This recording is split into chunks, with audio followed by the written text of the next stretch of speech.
It's kinda odd, don't you think?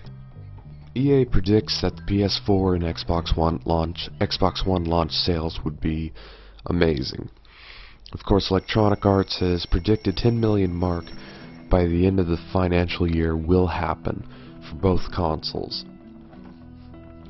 Honestly, it seems that they're gearing up for the next gen, is what it's appearing to me. Of course, a lot of controversy has been stirred around here lately. Like, a lot of people have been thinking that EA has been favoring Xbox One for some time, because apparently they're coming out with, free FIFA only for the Xbox One for Europe people who did pre-order the Xbox One in order to increase sales, and Sony was kind of like, wait a minute, why did you do that? So far, according to COO Peter Moore, when I talk to our friends at both Sony and Microsoft, and I'm trying to get some indications in the numbers that are going to be available for sale by the end of our fiscal year on March 31st, I aggregate them to think that I can squint and see 10 million units combined very easily. Both Sony and Microsoft are proposing that this could be their best launches ever as regards their production numbers and their ability to globalize this business quickly, so we feel bullish about our ability of having 5 truly next-gen titles available for that.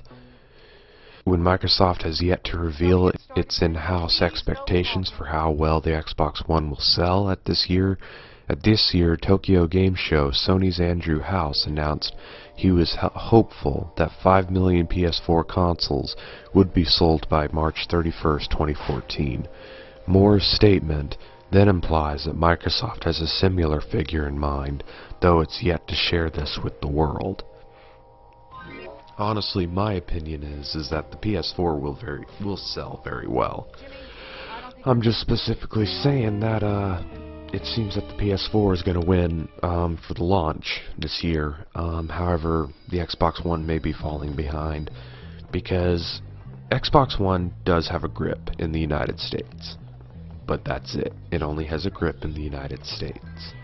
It doesn't necessarily have a grip around the world. I mean, why do you think that they were trying to get free Viva games for their Xbox One when a European would pre-order the Xbox One in order to get a free Viva? I mean, FIFA and Europeans, it's a great match. I'm not, I mean, it seems a great sales market to me, but a lot of people, ever since that they started doing that, it seems that everybody's been thinking that EA's been playing favorites.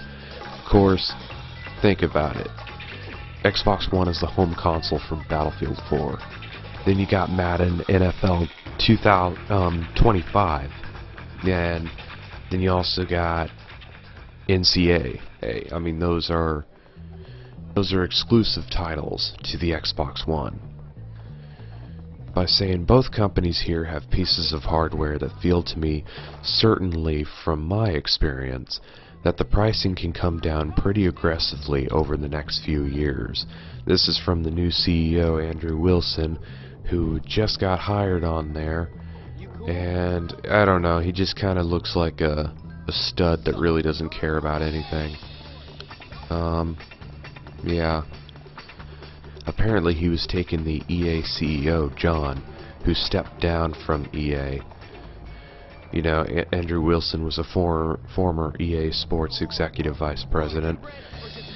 According to his big blog post, he will be one of those 3 things: continued transformation of our digital future, delivering amazing games and service across platforms.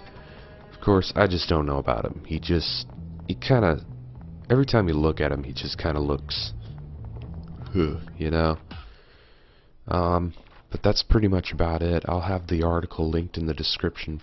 I really hope you guys enjoyed this video. If you like it, just like. If you want more videos, just subscribe. Alright, you feckless maggots. We'll be playing dodgeball for the next while. Ah, dodgeball. How I love the sound of boys crying in the morning. Much like real life, the strongest will prevail. Alright, you lazy bums, look alive!